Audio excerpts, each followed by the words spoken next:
Actually, let me get a piece of data. So something I've noticed that people get surprised with RunSignup is that we don't have any hidden fees. It's just the price on the processing fee, and there's no fee to actually use RunSignup. And then when we have free events, since there's no processing fee, it's all free. So why is that? It actually comes from a philosophy I had when the company started. It always bothered me that, there were some registration companies out there that would charge money for, free registrations. And the philosophy was, like I'm a tech guy, so like the software is just running there. And if somebody's using it, it doesn't really cost you anything.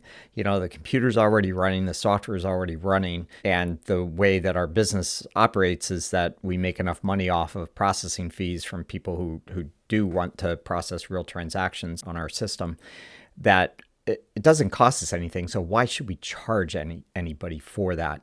And kind of there's a side corollary to that. The other thing that really bothers me is when companies charge on a per ticket or per registrant basis, because it really doesn't make a difference to our cost structure, right?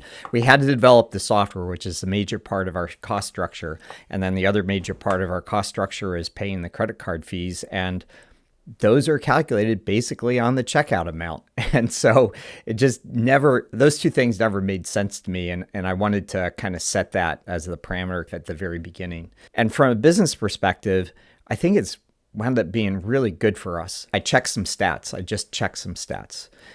It's why this got delayed so long.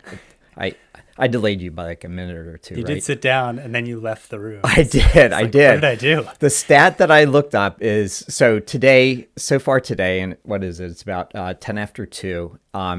We've had 3,986 events actually have people sign up for them today. And out of that, 303 of them are actually free events. So, a little bit less than 10% of the events on our platform are free, using it for free, just on this one little data point from today. And I think that's pretty cool that, 303 events are using us. It doesn't really cost us any money, and it kind of feels good to do it. They get a free website. They get free email. Now, we ask people not to abuse that, but it's worked out really well for us. And it generates kind of goodwill. And some of those people that start out with a free event could have a paid event with us someday. And it's a way for them to kind of test us out and see if we're any good or whatever. And then they wind up using it. So yeah, I think it's worked out really well for us, and it's certainly not a burden. It also winds up being very useful for some of our partners and some of our, mid to larger customers that have a bunch of different events. I can think of one in particular. So Charm City it's a running store organization down in the Baltimore area, and they put on a lot of events as well that are paid. And they're pretty good customers of ours. They do a fair amount of transaction processing, but they put on literally dozens and dozens and dozens of free events. These are just like, community get-togethers to get together for a run, or, like Wednesday night, store runs and things like that. But they use our software to be able to like manage the people and know how many people are coming and make sure they get waivers and things like that. And and it keeps some, customers like Charm City really happy with us, so that we provide that for free.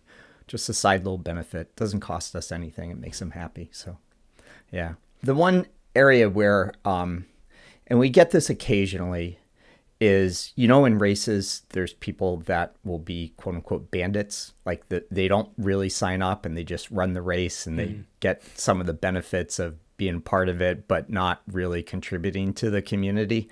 We get some commercial organizations that are like that. So they'll actually use our software and use a lot of our software.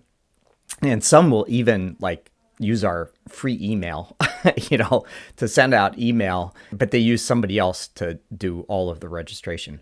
We don't care if you're using us as well as some other registration providers or ticket providers or something like that. If you're on us and Eventbrite, that's fine with us. You can combine the data however you want to. But we really don't want people using our software And I'm thinking of one organization in particular that's owned by a really rich guy.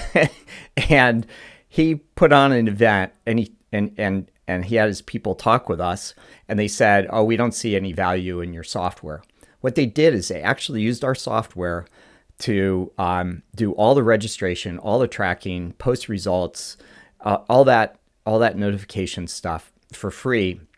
And what they did is they took the transactions on Tixer, which is a ticketing platform. And then as soon as they signed up on Tixer, they said, "Oh, go to RunSignup and really register for the race with this special code."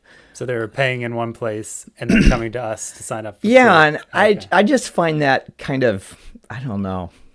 Little shady. I don't like that. That's really not the purpose of us having a free platform. I don't know if I sent you this email, but there was one person who they had a free event.